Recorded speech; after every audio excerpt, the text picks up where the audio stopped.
Ever felt that surge of anger you know is irrational when your child just is? That deep-seated frustration that feels bigger than the spilled milk, bigger than the missed deadline, bigger than the slammed door? What if I told you that moment of intense irritation isn't about your child being bad, but about an ancient echo within you? An echo this book, Dr. Sashin. Shefali Tsabary's The Conscious Parent says, holds the key to not just better parenting, but profound personal freedom. Welcome to Pages to Practice, the channel dedicated to distilling powerful book wisdom into actionable insights and transformative steps. We're here to help you move beyond just knowing knowledge to actually applying it for real, tangible change in your life. Today, we're diving deep into a book that promises to revolutionize your family dynamic by first revolutionizing you. For too long, parenting advice has focused on fixing the child, more rules, better discipline techniques, stricter consequences. But Dr. Tsabary challenges this head-on. She reveals a pervasive, unspoken problem, unconscious parenting. It's not about a lack of love, we all adore our children, but a lack of awareness. We unknowingly project our own unresolved emotional wounds, the societal conditioning we absorbed, and even our unfulfilled childhood dreams onto these tiny, vulnerable beings. Think about it. When your child's stubbornness triggers an overwhelming rage, is that truly about their stubbornness, or does it prick an old wound of feeling controlled yourself?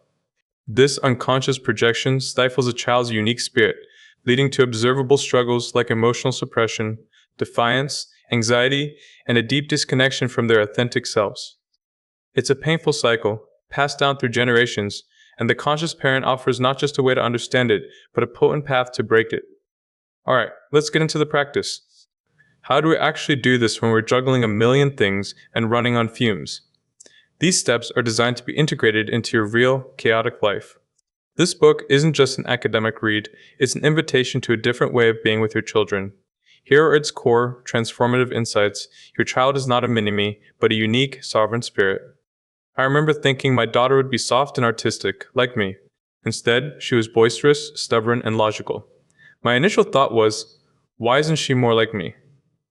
Dr. Tsabary argues that when your child expresses themselves in ways you don't expect, it's often the authentic signature of their being emerging, not an act of defiance. When we recognize that each child has their own destiny and unique blueprint, we shift from trying to mold them into our image to simply supporting their authentic unfolding. This distinction between who they are and who we want them to be is crucial. If you try to force them onto your path, you risk stifling their very spirit and their connection to their true self. Parenting is primarily a mirror for your own self-transformation. When my child's behavior sends me into a disproportionate rage, it feels like it's all about them.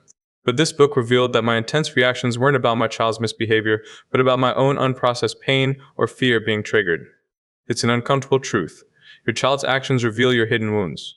Your children are your greatest spiritual teachers. Every challenge they present offers an opportunity to look inward and heal your own emotional baggage.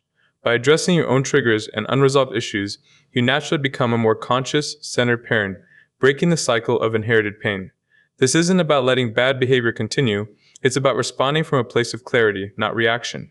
Unconditional acceptance of their being is the foundation, not a free pass for bad behavior. This was a tough one for me. My immediate thought was, so if my kid hits, I just accept it? No. The book clarifies that acceptance is about their being, their intrinsic worth, their right to feel all emotions, not about condoning harmful behavior. When you celebrate your child simply for being, for their existence, not just their achievements, you build an unshakable foundation of self-worth within them. This is conveyed through genuine connection and validation, separating their actions from their inherent value. This distinction helps them trust their inner world and develop true emotional resilience, reducing the need to seek external validation or act out to feel seen. Conscious discipline is about presence and teaching, not punitive control. I used to think discipline meant laying down the law, period. This book showed me that punitive, control-driven discipline, though familiar, often backfires by breeding fear and defiance. True discipline, or behavioral shaping, flows from your conscious presence. It means intervening swiftly to stop unacceptable behavior.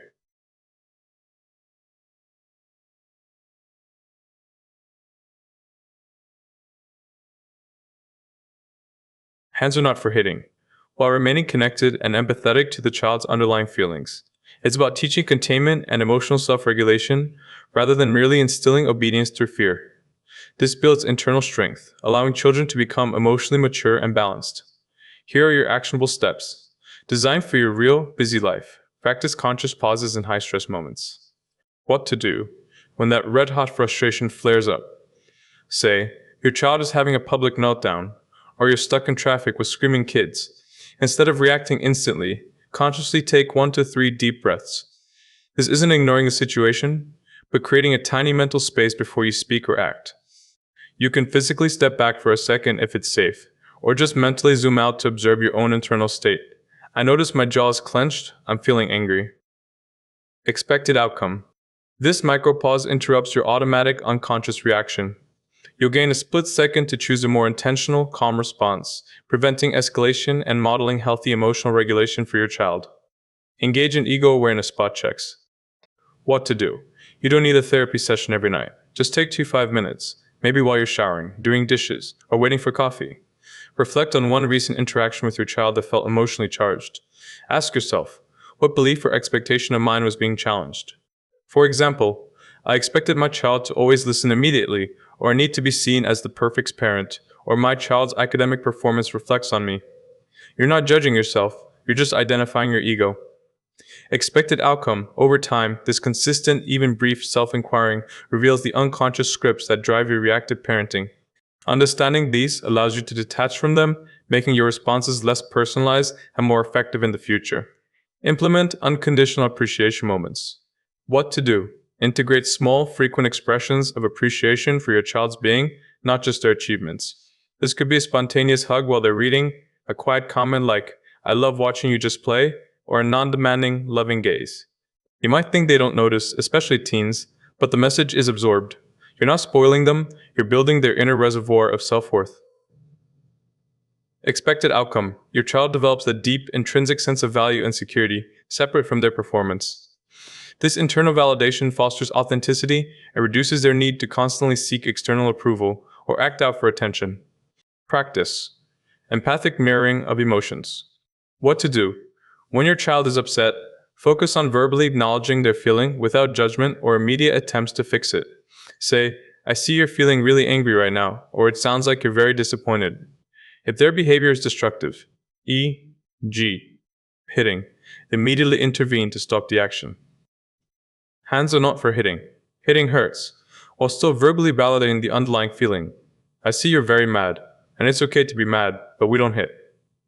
Expected outcome. Children learn that all their emotions are acceptable, even uncomfortable ones, and that they can be expressed in contained ways. This fosters emotional intelligence and self-regulation, reducing the need for acting out or suppressing feelings that later manifest as physical symptoms or anxiety. Engage in collaborative problem solving. For flexible rules. What to do? Identify areas where there's room for choice. D. G. Bedtime routines, outfit choices, chore distribution. These are flexible rules. State your need or concern, then genuinely ask for your child's input. For younger kids, offer 2 acceptable choices instead of an open-ended question. Do you want to wear the blue shirt or the red shirt to the party? Expected outcome. Children learn vital skills like negotiation, compromise, and respect for differing viewpoints. This shifts the dynamic from power struggles to partnership, fostering autonomy and cooperation. Model authentic imperfection. What to do? Consciously share your own everyday mistakes, minor frustrations, and human feelings with your children in an age-appropriate, non-burdening way. If you break a dish, say, "Oops, my mistake. Everyone makes them sometimes. Now how do we clean this up?" If you're stressed, briefly acknowledge it. "Mommy's feeling a bit tired today, so I need a quiet moment." Share funny stories about your own follies. Expected outcome. Your children learn that perfection is unrealistic, and mistakes are normal opportunities for learning, not sources of shame. This fosters self-acceptance, resilience, and encourages them to be honest about their own struggles and take healthy risks. We know this isn't easy. You're a busy parent, often pouring from an empty cup. You might be thinking, "This sounds great, but I'm exhausted, and my partner isn't on board." Or, what if my child just keeps pushing back? The "I'm too tired" trap. This approach isn't about adding more tasks, but shifting how you engage. Those 2 5-minute spot checks are key. Even a tiny shift in your presence can dramatically alter the family dynamic over time. Remember, growth happens in small increments. Child resistance. When children initially resist a new, more conscious approach, it's often because they're testing the new boundaries or releasing pent-up emotions from the old dynamic. Stay consistent and firm, especially with boundaries, but maintain empathy. The behavior isn't personal, it's communication. Partner. Not on board, focus on what you can control, your own responses and presence. Model the behavior you wish to see without lecturing or pressuring your partner. If possible, share specific insights from the book or channel content in a non-confrontational way. Your consistent presence will naturally influence the family dynamic over time. What if I mess up? You will mess up. We all do. The core of conscious parenting is recognizing this, accepting it, and moving forward.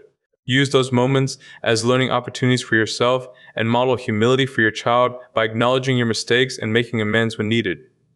Ultimately, the conscious parent offers more than just parenting tips, it presents a profound spiritual path. It's an invitation to use the intense, intimate relationship with your children as a crucible for your own self-discovery and transformation. This journey isn't about becoming a perfect parent, but about dismantling your ego, integrating fragmented parts of yourself, and reconnecting with your own authentic being. By embracing the raw honesty of your own triggers and vulnerabilities, you step into a deeper integrity. This enables you to truly see your child's innate goodness, guiding them not from a place of fear or control, but from a wellspring of unconditional love and presence. The greatest gift you can give your child is your own conscious presence, a peace that radiates from within you, a peace you cultivate by walking this path. So, the challenge from the conscious parent is clear. Don't just parent your children, allow them to parent you. Allow them to guide you back to your own authentic self. The journey starts now, in this very moment. If this resonated with you, hit that like button, subscribe to Pages to Practice for more transformative insights, and let us know in the comments, what's one small conscious pause you'll try today? Thank you for being here, for showing up for yourself and your children. Keep turning pages into practice. Outro music swells and fades.